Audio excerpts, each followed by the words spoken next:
Thank you.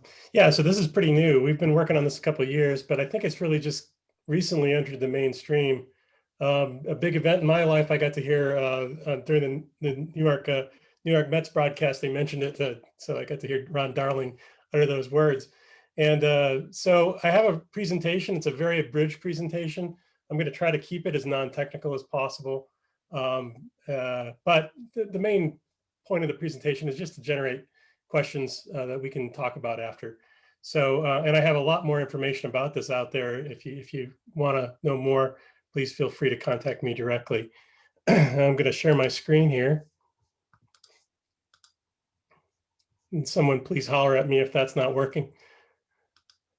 You're good. Okay, start with slide one. Okay, so I'm going to talk mostly about sinkers. And so I'm going to focus a lot on two very good sinker ball pitchers who are Dustin May and Kyle Hendricks, and then some others also. So first of all, you may wonder how we know these things, and I'm not going to get into too many of the details of it, but we have a system that allows us to pitch a baseball with a machine and view it as it goes by and look at the flow field around the baseball. So this is showing an example of that. This is what happens to a fastball, basically a straight over the top fastball. And what's important to us about it is that the wake is tilted down. That means the ball's being pushed upward.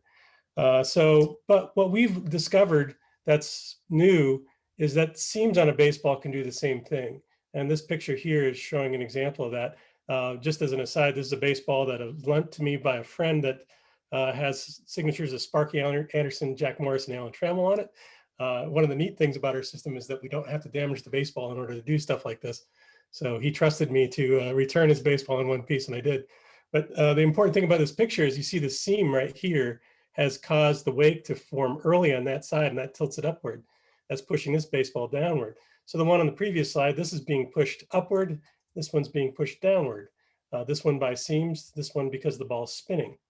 So until now, we've thought that spinning was the entire thing. And what we're showing is that seams can play a role too.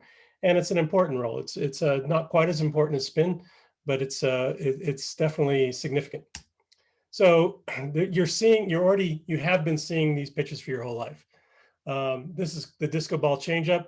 Recently, Michael Augustine coined that. I think he was talking about Max Scherzer, but Steven Strasburg throws one very similar, maybe even a little bit better.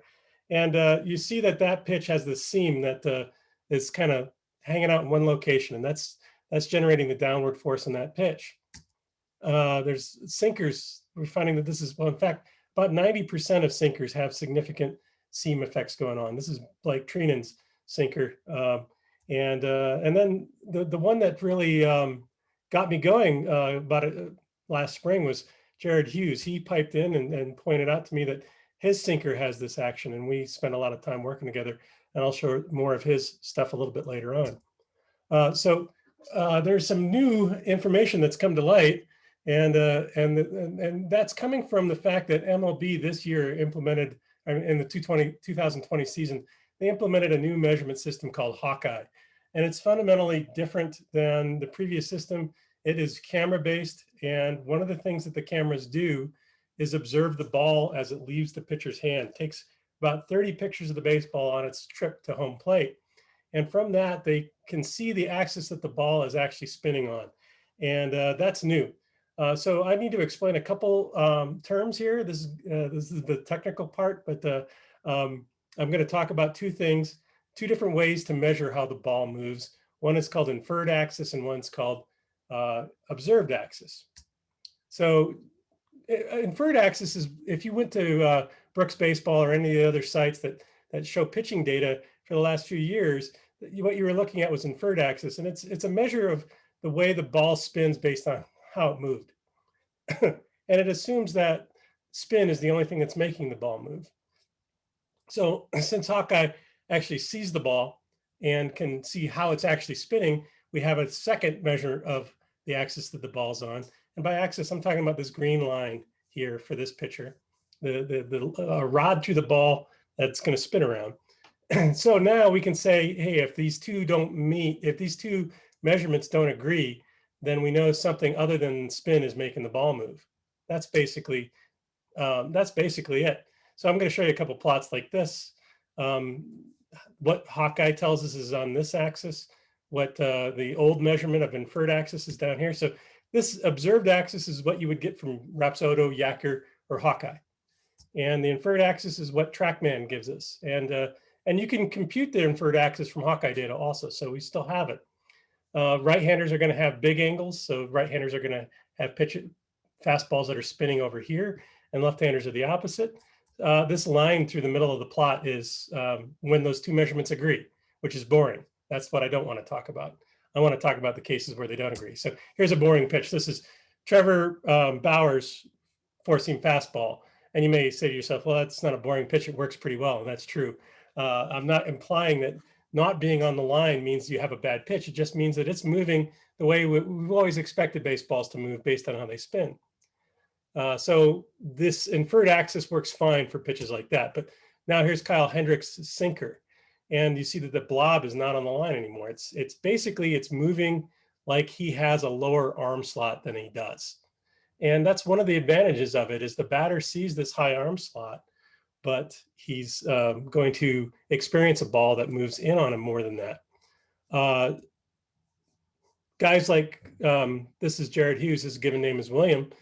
His sinker does a very similar thing. That's this blue blob here. What's interesting is he has a four-seamer that goes the opposite direction. So inferred axis never worked for him at all. And in fact, he was one of these guys that would get on a Rapsodo and it would tell him that these two pitches were the same when they were obviously moving differently. So that's part of why this is super important, is that some of the measurement systems didn't allow us to see these things until we understood them better. So here's an example of Hughes throwing in his backyard. The left-hand pitch is a four-seamer, the right-hand pitch is a sinker. And you can see that those were released pretty similarly, but it's pretty easy to see that and they spin on exactly the same axis, by the way, and at the same rate, and they're thrown at the same speed. But the one moves down, the other one rides a bit. Even though he's a side armor, he gets a lot of ride on that four-seam fastball from seams. So we had an article that came out a little while ago in Baseball Prospectus. My co-authors were Harry Pavlidis and Alan Nathan. This is Alan's plot, and he looked at the entire league. And this is a plot similar to what we were just looking at. There's that diagonal line I was talking about. And what we find is that right-hand pitchers' sinkers are all to the right of that line. You can see there's really very few that are on the line. And in fact, I would guess that that's probably a four-seamer that's mischaracterized. Interesting thing is that the four-seamers are on the opposite side of that line, meaning they're moving the other way. So this is common. It's not rare at all. And it's happening all around us. It's always been happening. So now getting back to the topic of this talk, is more shift better? Well, is Kyle Hendricks doing it right, or is Dustin May doing it right? So I haven't mentioned May yet, but here's his data. As you see it, his blob is also to the right of that line, but it's not as far from it as Kyle Hendricks. So I want you to keep in mind that these blobs are just telling us what direction the ball is moving in. It doesn't say how much it moved at all. So how much does Dustin May's sinker move? Well, if you watched him at all this year, you know it moves a lot. And a lot of people were asking, what's going on with this thing? Why does it act like it's got jet engines on it or something like that? And I think that we have the answer now. He's generating extra movement from seam shifted wake. However, it's not changed in direction as much as Kyle Hendricks. Now, let's look at Kyle Hendricks' sinker. And you see there that if you are a batter and you look at his arm slot, you would not expect that ball to run like it does. He is shifting the direction of it through seams. It doesn't move nearly as much as May's sinker does. So just recently, this is just brand new result from this week. Alan Nathan, who's a physicist, a very prominent baseball physicist and a good friend, he produced these plots for me. This is movement. So if you are a Rapsodo user, you're used to looking at charts like this. This is horizontal break and vertical break of Kyle Hendricks' sinker. And the green blob here is how much that sinker moves in reality. The red blob is how much it should move from spin, and if I subtract one of those from the other, I get what the seams are doing. So you can see that his seams are causing the ball to push downward, which is why we call these sinkers in the first place, right? How could it be a sinker when you're throwing it from a high arm slot like that? Well, it's the seams that make it into a sinker. It also pushes it a little bit to the right, but the total movement he gets here is not a lot more than what he would have gotten just from spin. And if I contrast that with, oh, I forgot all my flags here. So total movement, the spin movement, and the seam movement are those three blobs. Now here is Dustin May. See, it's a very different picture. He's got a lower arm slot, so this is all shifted this way a little bit. But he actually gets additional movement from the seams compared to his four-seamer. His two-seamer moves more, and that's in spite of the fact that it spins on an axis and the same rate as his four-seamer. So my advice to anybody that's thinking about whether or not they should investigate seam-shifted weight pitches for themselves is, first of all, if your ball would normally move this way, seam-shifted weight can make your two-seamer move more that way. It can make your four-seamer move more that way. So you can use that to either change your movement profile, and like I showed with Hughes, and this is true of Hendricks also, their four-seamer and their two-seamer, neither of them look like what you would expect from that arm slot, and they look unlike that in two different directions. And I think that that's why, one of the reasons why Hendricks is so effective. So you could also, like Mays does, use it to add to your total movement, and I think we're learning how that's done. I don't have time to get into it right now, but maybe we can talk about that in the Q&A. And this applies to four-seamers, sinkers, and changeups.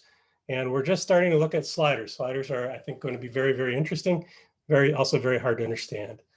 I just wanted to mention that I have a website, baseballarrow.com, where you can read about this till you're blue in the face. You can also find me on Twitter at NotRealCertain. And that is my presentation. So I'm going to send it back to Steve. Thank you, Barton. That was very fascinating. I got to see some graphs that I hadn't seen yet either. About, yeah, sorry to spring that on you. No, I was enjoyed. I got to enjoy something new there too. I mean, the concepts I was familiar with, but thanks quite a bit for that. I think at this point, there's probably a lot of the audience probably wondering a lot of things, and so we're going to try to take some questions here. And I know that all of you can, sort of do it from the chat window alone. So I'm going to try to sort of moderate the chat questions and see if I can, sort of condense them into questions for Barton. So if you have questions, and if you don't ask them, we're going to start asking them questions too. So the rest of the presentation is going to be about a Q&A, and because I think it'll cause a lot of conversation, hopefully. So does anybody, if they have any questions, please go ahead and type them into the chat, and I'll pass them on and verbalize them. I mean, a lot of you can see the chat windows as well, hopefully. But Barton, I'm going to feed them to him verbally. So I think one of the things too that, is we got a chance to talk to Barton before this, and coming from, a coach's perspective and working with your pitchers in a bullpen setting, what this new technology means. And when we step back 10 years, 5 years, 20 years, when we used to play and we're trying to learn how to manipulate the baseball based on, where we're putting finger pressure on seams, and there's this kind of lack of understanding of what the ball can really do based on your own mechanics. In today's game, there's so many analytics that are being presented to us as coaches or as scouts and baseball operations staff that it at times is hard to digest. And what, one comment or one piece of conversation we had with Barton was, and he kind of brought this up, was, at times we have to win ball games, and you've got a pitcher that maybe is throwing a two-seam fastball and a four-seam fastball, but your Rapsodo numbers are a little bit off with his two-seam. Maybe the spin rate isn't as high as what you'd like to see. Maybe he's flying open a little bit, but he ends up disbanding one of those pitches where now, like Jared Hughes is a great example. His sinker ball was, I think, on a 270-degree axis point. He was able to understand what that technology meant to him. He dropped his arm slot a little bit, understood that he needed to pronate a little bit more at release, and now he was at the 280 degree. And I'm probably screwing up the percentages, Barton, but can you talk another story I heard from him was that coaching staff of a major league ball club thought that when they acquired him, he changed his arm slot when he hadn't. And the reason was that they were looking at him on a Rapsodo, and the data they had on him was from TrackMan. and they're telling them two different things. And so their first thing to him is, why did you change that? Why didn't you switch back? And and he's thinking, I didn't change a thing. So I'm gonna go ahead and inject, so we have the audience actually throwing in several questions. So Todd, that was a really good set of open questions that, if you don't mind, we'll circle back around to those and cover some of these attendee questions here real quick. I got about 2 or 3 here that are interesting. So we're gonna have one coach asked, Anthony asked, is there, for the coaches that can't afford all the expense, the equipment like Hawkeye, obviously nobody can really afford Hawkeye because it actually is the only system that really measures the shifted wake pitch. He's asking, is there a way for coaches that maybe have access to Rapsodo or other lower technology even to measure the effects? He's asking how, I'll take that question first, and there's a couple more after this.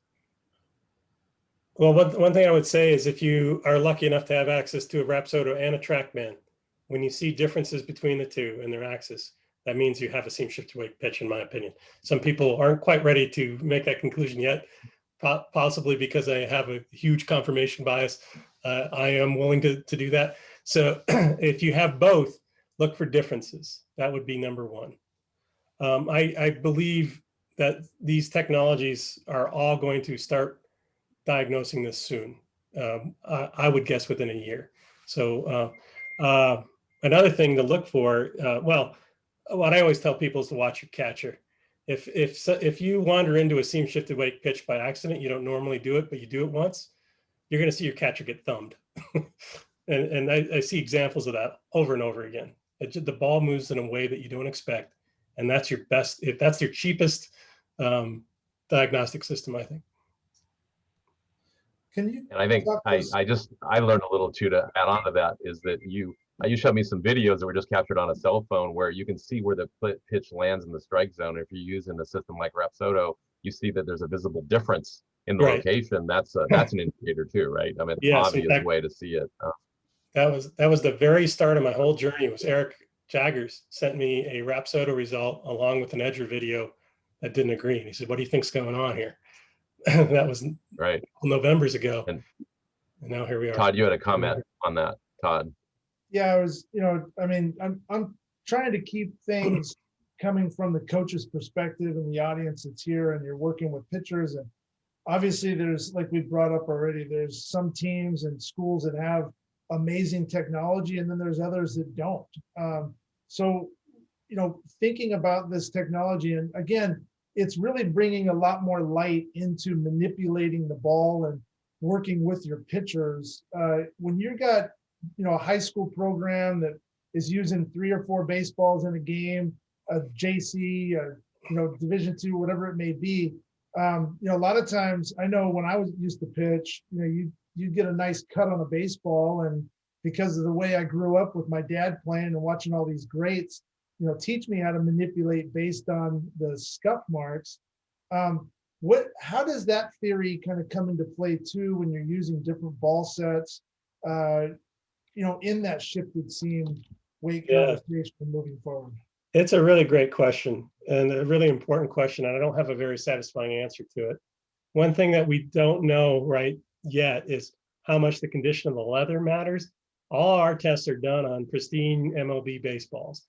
And so I have some concern, and I've been able to placate that concern recently, that I did some very crude tests with a beat up Wilson 1030 ball that my kids' teams use, and it seemed to still work, but I'm not exactly sure of that. I have seen balls that don't do it. I've seen minor league baseballs that didn't work for certain pitches. So I think that this is a topic that that's really maybe the next thing that needs to be done. Especially, I'm especially concerned about high school and NCAA. Should you be pursuing this or not? I don't really, if the ball's not going to do it, obviously, that would be a foolhardy thing to spend your time on. And I don't know the answer to that yet. I have a few more questions that are piling up here that I'll try to get in here. I'm going to try to juggle everybody. So one of the, there was a couple from Coach DeLucia, I think, that about, is there a typical, I'm going to put them both out there for, is there a typical gyro measurement that is optimal for SSW? And he also asks, are there grips or cues or axis you have found to produce these SSWs? I can give you a very good answer to the first question and a pretty bad one for the second question. Okay. It's definitely a fact that perfect, no gyro makes it very hard for you to make a seam shifted wake pitch. We did it in the lab. There is some ways to do it. I have an example here. If you can make a baseball spin like this, you'll get a seam shifted wake with no gyro. Maybe I should stop going back to Todd's comment and make sure that everybody's on board with what we mean when we say gyro. So if I throw this ball at you like this, and I always accidentally throw a splitter, but if I throw it at you like this and it's spinning like that, then that is a zero gyro pitch. But if say that I didn't get my hand quite behind the ball when I threw it, so one of these ends is closer to you than the other, that's called gyro spin. And the extreme of that is bullet spin, or Tom Tangle likes to say football spin. And that does not make gyro spin does not make the ball move in itself. But interestingly, it's required to make seams have an effect for reasons that are a little complicated, but definitely, I mean, if you gave me 15 minutes, I could explain it to you. So, so there is a relationship between the two. Zero gyro is bad for seams. It's good for spin movement. Like going back to Trevor Bauer's fastball, you know, that's an effective pitch because the spin makes the ball move so well. But if you have gyro, now you can get the seams working too. And as far as an optimal goes, I don't have exactly the number, but it seems like the number of possibilities of making the seam work go from very few when you're here to more and more and more as you get more and more gyro. And like I said, sliders, which are pitches with a lot of gyro, I think are going to be they're going to have a lot of possibilities. So now the other question is, how do you grip it? I'm going to hopefully kick that over to Todd because I am not a pitcher and I'm not good at explaining how to manipulate gyro on a pitch. Do you have any thoughts on that, Todd? I think, you know, a lot of times when you're working with, you know, either pro guys down into, you know, this is the high school, college forum. So when you're working with these older pitchers, a lot of times we see, you know, guys, you know, opening up too soon causes the arm to you know, drop, which then at times can force that gyro effect. Yeah. I think, you know, it's really important to understand, and I think when you watch Kyle Hendricks and Jared Hughes and Mays pronates a little bit more. He's got really good feel and understanding of what his front side does when it lands and how he can manipulate the baseball. But I don't think we're suggesting that we teach pronation at an early stage in the delivery. Pronation, when you're trying to manipulate the baseball, happens at the end of the delivery, at the end of the release point. So that setup, to me, making sure that the drive is correct and the closure and everything that the pitcher should be being taught has to happen. The direction and where the pitcher is forcing that body to move to get to the end point. So at the end, that gyro effects happens here. And I think when you're, you know, you look at like Cliff Lee back in the day when he used to offset on the seams and he used to naturally get that cut. So anything you can do on the ball itself and use the seams to as it's forcing through is great. And I think your technology is just it's quantifying all those different, you know, manipulated movements. Yeah, can I say two things of feeding off what you just said? Yeah. You're talking about from using seams on the release, which is obviously really important to a pitcher. And I want to make sure we keep that distinct from how the seams affect the pitch after it leaves the pitcher's hands. Those are two separate things. They may be related.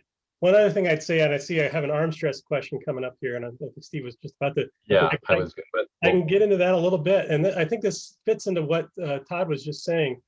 When you have so gyro can be done deliberately, like in a cutter or a slider, or it can happen accidentally because, as you said, that you're flying open or you're tired. So one of the things that's interesting, I'm sure that all these coaches have heard the claim that sinker ballers are better when they're on short rest. Why the heck would that be? It's never made any sense, right? And I think we have an answer to that now. I think they throw more gyro when they're on short rest because their mechanics are altered. And I've heard a couple stories. One of Trevor Bauer's more impressive laminar expresses, which is a seam shifted wake pitch that he came up with a few years ago. One of the more impressive examples I have of that, I showed him, and he said, "Yeah, I was sick that day." He was pitching in Toronto, and he had the flu. And this is back when we still worked when we had the flu. And and I don't think that's a coincidence at all. I think, and I heard one other story. Eric O'Flaherty told me this, that he had a game where he was a reliever for the Braves, and he thought he was unavailable that day. So Brian McCann challenged him to a bench press contest before the game. He ends up getting put into the game with bases loaded and nobody out, and he struck out the side. He had this, the sinker was working off the charts, and he never really understood why, but he said, I couldn't fully extend. And I think that, again, that's changing his gyro, probably adding to it, and that allows the seams to do their thing. Very long-winded answer. Yeah. A few audience questions here. The one about the arm stress. Then I see that Coach Weinstein's asked a couple too here, and Coach Weinstein's a friend of the company as well, so like many of you. But the first one about arm stress was from Coach Manriquez. And sorry if I can't pronounce your name. Didn't pronounce your name, but he says he's the one about, do you see additional arm stress depending on where they were on that zero line, above or below the zero line? Does that correlate to arm stress? Or I think that's what he was trying to get at. It correlates to gyro. So does gyro correlate to arm stress? I'm not sure. I could see it might, but I don't have any of that kind of data at all. What I'm doing has really not made it for me to players very much yet. So we're just beginning to understand, and there's definitely has not been an opportunity to correlate this sort of thing to health. But I would say that it is an indicator when you see it far off the line. In fact, that Hendricks sinker is about 84% efficient, which means it has a much bigger gyro degree than May's sinker. And I think that it's a very direct relationship to how much shift you see in its direction and how much gyro you have. It occurs to me that those who study, biomechanics could probably comment in a different forum about, does gyro more or less correlate to more or less arm stress? And I think that's a good open question about biomechanics. I'm going to jump over to Coach Weinstein's questions. He asked a couple. Any thoughts on increasing spin rate? And then he also said thoughts on changing position on the rubber to change movement profile, increase side-to-side breadth of movement. So I think he's probably wondering how those factors relate to this. Is that for Todd or for me? It's well, probably for either of you. He probably, as it relates to the SSW pitch, I assume. Can you remind me the first part of the question again? So the first was, any thoughts on increasing spin rate? I don't know if he One of the neat things about this is that it doesn't depend on your spin rate. So not dependent on spin rate. Right. So you take a guy like Hendricks who really spins the ball rather poorly. And so one of my big messages is I want to make more Kyle Hendrickses. Not because I have anything against the Garrett Coles and the Trevor Bauers. It's just that this would open up new avenues for people that don't throw like that. Right. So yeah, it doesn't just depend on spin rate. As far as the rubber, again, I would go back to the gyro question and kick it over to Todd. I think changing your position on the rubber does change the way you release the ball. So I think obviously, you look at a lot of pitchers. I mean, my dad, for example, is a firm believer, always pitching from the right side because of the way his mechanics worked. And Nolan Ryan, those type of guys back in the day, to get better angle on the ball, the flight, bust into hitters more. But it also depends too, I think, on your own ability to be able to control your mechanics at that whatever stage you're at as a pitcher.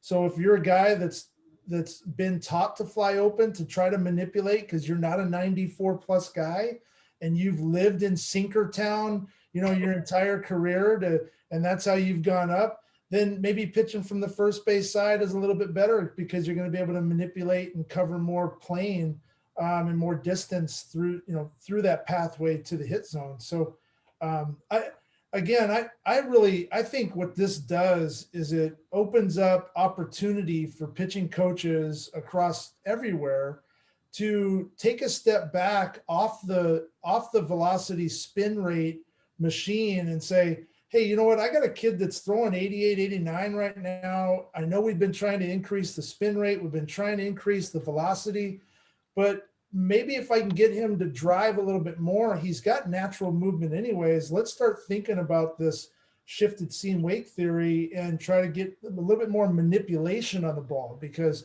he could be a good sinker ball guy for me and get me outs. Yeah, let me add one thing to that too. So now we have technology, and I'll plug somebody else's technology. We have the DK ball and the pitch logic ball that will tell you your efficiency or how your gyro degree for about $100, $200.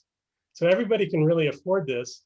And so now to answer Coach Weinstein's question, I hope if you agree or you're willing to buy that efficiency or gyro is the game, now you can put your pitcher on the right-hand side of the rubber, third base side or the first base side. Does that change his efficiency? And if it does, that's a knob you can turn in order to try to make this stuff happen more or less. Quick question, should be easier. Coach Davis asked a little while back, and I didn't get to this earlier. He asked, if you have a TrackMan, can you use the TrackMan spin direction and spin axis? And he says, convert it to spin direction to determine if there is an SSW. No, it gives you half of it. So that number is what I call inferred axis. And but okay, so how about this? You get the smart baseball, whichever brand you want, and you throw that. That's going to tell you the observed axis. And so now if that doesn't match what TrackMan's telling you, that's a good indicator. I think many of these technologies tell you half of the picture, and they don't all tell you the same half. So if you can combine them, I think we can learn things about this stuff. So if you're clever with what's out there and know how to interpret the combination of information, you can deduce it. Right. So I know that I've known people that tried to throw. Jared Hughes did this. He bought a DK ball and he tried to throw it to his Rapsodo. One problem is the Rapsodo wants to see red seams, and that ball has green seams. So that wouldn't be an issue with the TrackMan. So. Right. Are you and seeing? Are you seeing variances in the velocity readings, a lot in terms, that 4-seam fastball to the 2-seam and the more gyro you're putting on the ball pitch by pitcher? Yeah, I don't have a controlled experiment on that. One of the major limitations we have is that our machine that launches the ball cannot throw gyro, and neither can anybody else's, by the way. It's a very, very difficult problem to come up with a machine that can throw a baseball with gyro spin. So now we're relying on human beings, and it's hard to get the same pitcher to throw with these different amounts of gyro to see what it does to their velocity. It's not a controlled experiment anymore. So I don't know if they're here, but there is a company called Traject in Toronto that's working on a machine that can throw gyro, and that's going to be a huge game changer, I think. Yeah, and I think that's where you talk about using speed measurement tools to be able to track your efficiency ratings, right? So when you're throwing bullpens, you're not only looking at the manipulation and the gyro effect, trying to create movement, late movement at the end, but also too that outbound speed measurement on where you are, where you can be effective with that. And so if my speed increases, just being a pitching guy, if I'm throwing 92 and my fastball's flattened out a little bit, and now you kind of take the theory of pitching on a 3rd-day rest, or I'm lifting a bunch of weights before and I'm a little sore, maybe my stride is shortened up a little bit. I'm not reaching out as far. Maybe now that 89 with the same proper movement, because I'm dropping my ball, but maybe, now all of a sudden, now I'm a little bit offset on my seam. Now I'm getting that nasty maze sink. So yep. It opens the door to a lot of possibilities. So I'm going to throw a question in here myself. Barton, what do you believe has to happen for all the coaches out there to successfully allow them to implement a protocol or a method to teach pitchers to actually learn consistently how to throw this pitch? What's the gap look like? How far away from an easy to do way to have a pitching coach teach a guy that's a 88 mile an hour guy how to throw this pitch? I think we're very close to it. I think it all comes down to the same measurement technologies that we already have. I think Rapsodo and Yacker and companies like that are going to have this stuff out there shortly. They're already taking photographs of the baseball. They have all the data they need in order to do this. So it's just some development work that needs to be done. And I think once you're to the point where you can get someone in a bullpen with a machine that costs $5,000 and said that, this is how much Magnus movement you had, this is, or a spin movement, and this is how much seam movement you had. And you can say, okay, move from the third base side to the first base side and it gets better or worse. If you change your grip a little bit, it gets better or worse. I think that's what it's going to take. And then Coach Gallo asked, would offsetting a 3-wheel pitching machine create gyro? Like, I think he means by, could you position a pitching machine in a way that, you could actually create a certain kind of gyro? No, I was really disappointed that I spent $3,000 on an unnamed pitching machine. I think it claims to throw sliders. It does not. I don't think any of them do. Oh. Yeah. So I've seen this for footballs, and this is also what Traject's doing. So if you imagine these 3-wheel machines, and imagine my fingers are the tips of the wheels, what they do in order to impart gyro is they turn the wheels like this, and that will impart gyro. And so the Traject machine is able to control that. And in addition to that, they can change the orientation of the ball before they feed it in. So they've really got all the knobs you need to turn. It's a very big, heavy, expensive machine, I think. But this traditional either 1, 2, or 3-wheeled machines that are very common cannot do that. And our cannon that launches the ball, which is a totally different technology, has the same limitation. So I guess, yeah, and it's a huge deal. I'm surprised it hasn't been addressed by now, because gyro in pitching is a big deal. And it's if you told all your hitters you don't have to worry about any gyro spin today, they'd all have a much easier day getting ready. So I'm surprised that we're still in that boat. And as the engineer in me is just pondering the puzzle of this question, and I'm thinking, okay, even if you had a machine, a wheel-based machine that could, reliably throw gyro, don't you still have to have it grab the ball right at the right moment to have the seams in exactly the right position? That seems like a very difficult solution to try to do on a wheel-based machine. Yeah, that same machine I've been referring to does that, though. But oh, really? Yeah, and then it actually allows you to say, I want the ball. I don't want the ball like that. I want it like that. And you draw it on the screen, and it does that. So it can actually inject the ball with a certain seam orientation into the launch wheels. Yep, and it can confirm that it achieved that. It looks at it as it leaves and makes sure that it. So they're obviously not rolling the ball down a tube or something into the wheels. They've got some way to deliver it into the wheels in it. Yep, it's an orientation. It's pretty amazing, but and I like I said, I think that it's a big deal. I think that both for pitchers and for hitters, being able to variably say how much gyro I'm going to have is a big deal. So going back to some of this earlier conversation, especially with Hughes, Garrett Cole, Bauer. I mean, talk about movement.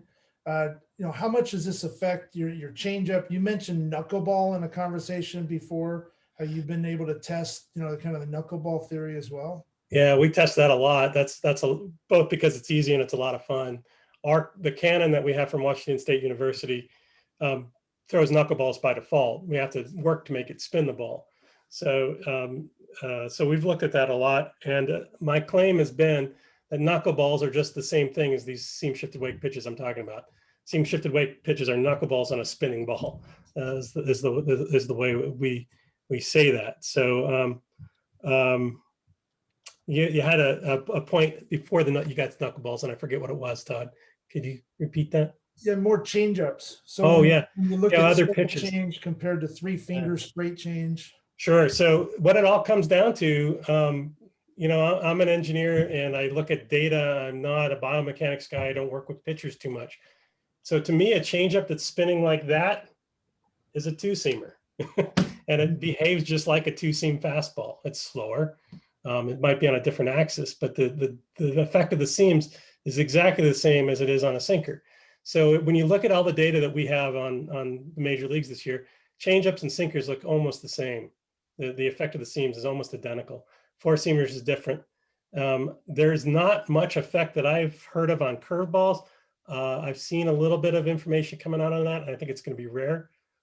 Sliders, nobody knows. And I think that sliders are probably what I'm going to spend the next year on. Because the cool thing about a slider is if you're spinning like a bullet, you can put the seams anywhere you want around the outside of that ball. You can make it move any direction you want, and with a very small change of the grip. So I think that there's incredible possibilities there. Yeah, I know, you always want to see the tight dot opposed to the loose dot. So obviously the faster the rotation, going to Coach Weinstein, I think a little bit talking about spin rate, right? And yeah, spinning the baseball. Yeah, and when I answered Coach Weinstein about spin, I wasn't thinking of what it looks like to a hitter at all. So there might be something there that I'm not considering. It occurred to me there's a whole nother area that you told us about a few days back about and I saw it with Rob Friedman on your talk with him. There's so much still to learn from your point of view and study and research, and I think you alluded to, and I'm going to butcher this probably, but I think you said that your data and the controlled way you discovered this was in the MLB realm with clean new balls being thrown, and you made some comments that what happens with a scuffed ball, a very chewed up ball, is an interesting question, but there's a lot of evidence, anecdotal evidence, that maybe it's different, maybe it's not. So maybe you can comment on that whole. I mean, I'm trying to address those coaches that don't have access to getting out a new ball every time it drops into the dirt. Sure, it's definitely true, and any pitcher I think that's pitched at a high level knows this, that if you scuff the ball, a new ball on one side, the ball will move away from that scuff. And it cracks me up that I have a book on my shelf here that says exactly the opposite of that. But any pitcher knows it's going to go away from that scuff, and it's not a subtle effect; it's huge. And these same systems I'm talking about that tell you how much the ball breaks will not pick that up. They will lie to you about how much it broke for the same kinds of reasons as what I'm talking about. Now you get to the point where, say, the ball is scuffed everywhere. It's a uniformly scuffed. It's a my son's 14, and I know that by the time he gets the baseball to throw his first pitch, it's already uniformly scuffed all the way around, just because the warm-up got it in the dirt so many times. What does that do? I am really not sure, and I think it's something that we need to look at. One other thing that hasn't come up, but it's really important, I have here. This is a 2019 baseball. This is the one I made my own pitching ninja logo on. But these have very, very small seams to them. It was a record low. And we have been able to show that the low seams make this work less well. And so if you're a pitcher and you receive a ball with a bad seam, there's three reasons you should get a new one. One is that you can't dig your fingers into it as well to spin the ball. Another is that it'll fly farther. It's more likely to be a home run. But the third is that it'll break less because of seam effects. So you said something there that I didn't. Yeah, you got to get balls with normal standard seams. It sounds like you want to avoid those 2019 style balls. Yeah, I'm going to get on a little bit of a rant, but I really believe that Major League Baseball needs to get control of their seam problem. It ought to be, there are specifications on how much the ball has to weigh, how big it is. That should be a specification too, and it's not. Like seam height off the surface. It's totally wide open right now, and and now that we know how much it matters, both to home runs and to pitching, I can't believe that. And I hear some people say, "Well, we like that random element to the game." Whenever someone says that, I said, "Well, why do you rake the field then? If you want it to be random, why bother raking it?" Yeah, I just got a question saying thoughts on how the rosin pine tar mixture that some pitchers have been using can change spin rate. Oh boy, that's out of my pay grade. I'm gonna let Todd handle that. Yeah, well, I think, any foreign substance you're putting on the ball affects the actual rotation through the air. It's going to slow the ball down. That's natural. So that's what seams do to the ball. So that, to your point, the raised seams, the diamond, the high school balls, that where you cut your finger on when you're trying to throw a nice four-seam fastball, you're going to get more movement, more manipulation opportunity there, opposed to your Major League Baseballs where seams are a little bit more short and tied into the leather a little bit better. So, it's really interesting. You said something I've been mulling over about the scuff ball, or the damaged ball, the dirty ball. Anything that's not a pristine out of the box baseball. you said something that I didn't connect the dots, and you said that there's such an aerodynamic effect with a scuffed ball or a cut ball, especially if you have practice balls in a bucket. Obviously, you could be all over the map in terms of what happens aerodynamically with these assortments of damaged balls, if you will, intentionally or otherwise. But what I've just realized is what you said is that a lot of these technologies out in the world now use these physics equations and to predict motion, and more importantly, where you have break, horizontal and vertical break. You're saying that if you're not careful and you use a scuffed ball by accident, then your high-tech machines may actually tell you something that's in error as well. Did I understand that correct? Absolutely. So if you take a scuffed baseball and you put it, say you have a scuff here, I throw it like that, ball's going to go that way. Rapsoda will tell you it didn't go that way, and TrackMan will tell you that it was spinning on an axis other than the one it was. So in both cases, they're measuring two. There's two parameters. They're measuring one of them, and they're trying to calculate the other. Hawkeye. Well, that's a big, in my opinion, that's a big deal, because I'm sure there's many programs that have access to both those technologies, and I would be surprised if scuffed or damaged balls, not even intentionally scuffed, just balls that have been used, buckets. I would think those would be thrown in those systems all the time. Yeah, and then there's going to be a big misleading thing that happens there, right? Yeah, but even more fundamentally, one of the I had a minor leaguer say to me, my coach thinks my two-seamer and my four-seamer move the same because that's what the measurement system says, and he told me to abandon the two-seamer.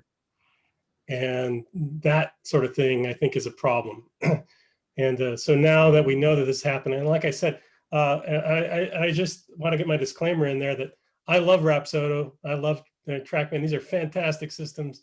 I can't believe what they could. I mean, they're pretty much magic.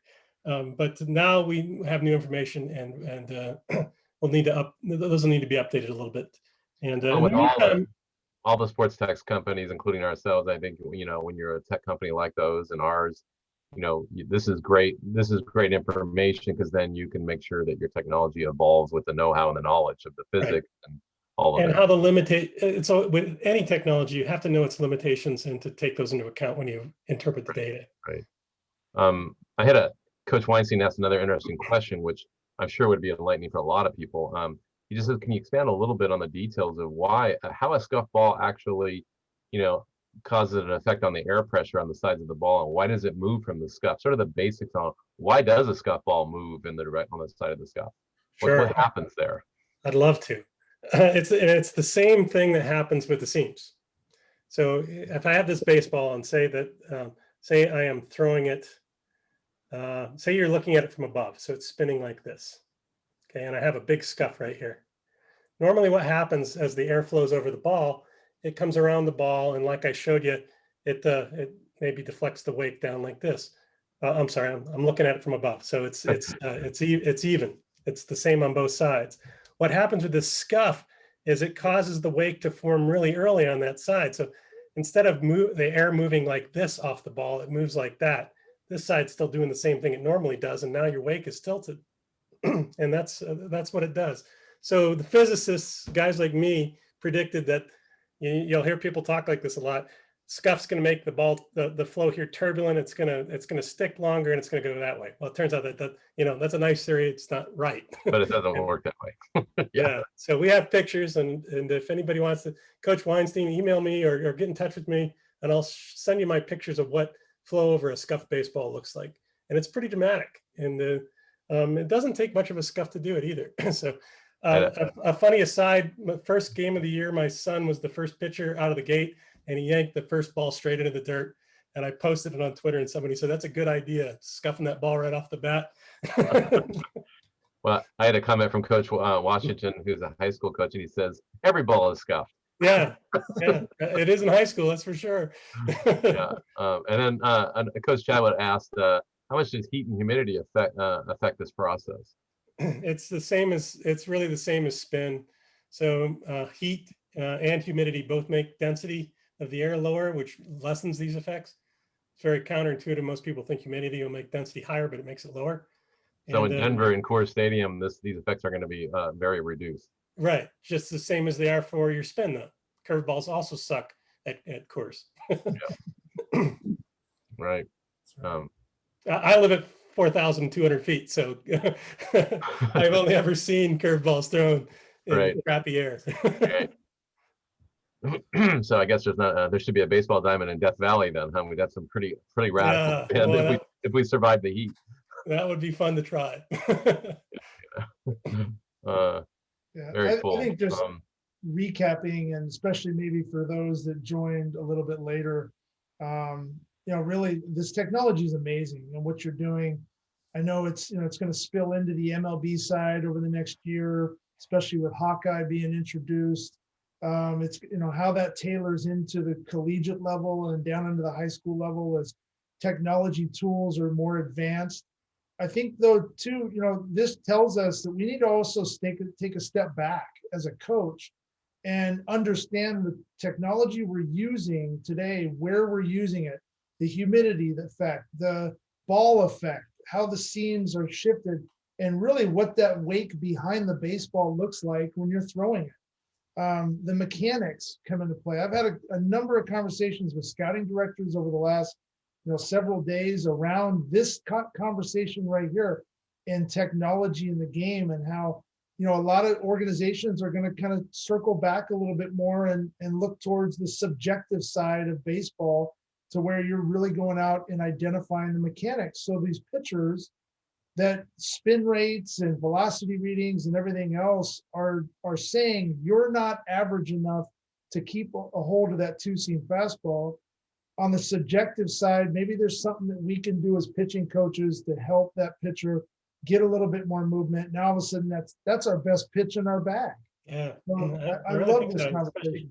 especially because you have the potential to make two pitches move two different ways: your sinker and your four seam. You may know that Kyle Hendricks throws a changeup that's two seam and another one that's four seam, and they indeed move in opposite directions. And so that's another tool, in, like I said, tool in your bag that that people haven't used. Another comment I'd make based on what you just said, though, is I've talked to some old timers and say, "Hey, we figured out that seams matter," and they say, "We've always known that, you idiot," And the reason that people think that they don't is because of our measurement systems that tell us that they don't, which are not telling us the picture. So we've actually, in some ways, gotten dumber because we have these fancy systems. It's neat to see science, though, come into that. If I brought my dad in, my dad would tell you right off the bat, we've always known about ball manipulation and movement. We just knew how to do it. We didn't have the science behind it. Right. Now you have the science, though, that in the next year to 2 years, and coaches should follow your leads and make sure you're, telling them how to get a hold of you again, please, because it's going to be so important. I think it's going to get down to that high school, even youth ball level, where they're going to be able to track these measurements and help pitchers just get better. So. Yep. Real quick, everyone, we've had a little flurry of a few questions at the end, but we're almost out of time. So I want to let everybody know that Barton and Todd are going to be in our booth right after the Expo Theater Talk here. So definitely come over to our booth and we'll continue this conversation. We hope you can do that. And it should be really interesting. I'll throw one more question here. Someone was asking about, there's several questions, and I apologize, I'm not going to get to all of these, but they're asking about, does the finger length and surface area covered on the ball by the pitcher, how does that affect SSW? I think it's, I think people with big hands are gifted, and they're gifted in the traditional sense that they're going to throw balls that spin well. They're going to be the traditionally good pitcher. This is really more about the people with small hands. Mine aren't very big. So if you don't spin the ball like an elite pitcher, this is for you. And if you do, you're already, God already gave you what you need. Go out and use it. And I'll talk to the other guys. Yeah, and actually, you said something the other day that was fascinating about MLB. You said, okay, if MLB, could actually develop technology and know how to cultivate this in their pitchers that are in their system, or those that aren't the real, fireball throwers, then all of a sudden you might be able to, build pitchers of a whole different value, almost like this is Moneyball 2.0, right? Yeah. Pitching point of view, right? Yeah, I want to stop looking at Kyle Hendricks like a freak and say, how can we build more Kyle Hendricks? Right. And that, I know, I understand velocity plays, And I understand that if I could throw hard, I would throw hard. And I'm not trying to take away from that message that we should teach kids how to throw hard at all. But I am saying to a major league team, there is a potential avenue for your other guys too. And I think this is really fascinating from my point of view of sort of steering the sport back into the center lane, right? Because with Bringing back everything, sinkers. yeah, with everything, you know, there's technology and know-how tends to radically push you to one side of the thing, and then you learn and you come back to center. And I think your research, honestly, is a big reminder of how important it is to look at the whole entire picture and take a much more holistic view and understand what your tools can and can't do. Because I think Todd can comment on how many people were missed in the draft based on all kinds of factors that measurements and analytics didn't catch. Yep. Yeah, and it's somewhat a reflection of my personality. Whenever I see everybody going that way, I tend to want to go over there. But right. We just ended. It looks like our session just ended. So hopefully everybody can, those who want to, can head back to our booth. You just go to the exhibitor section of the platform and pop into our booth, and but thank you everyone for being on and attending. And thank you certainly Barton and Todd for being here. And I didn't say it in the beginning, but my title says it right there on the Zoom. I'm Steve, CEO, co-owner of Pocket Radar. So hopefully we'll see you over in our booth. Thank you, everybody. Thanks, everyone. Thank you. Bye-bye.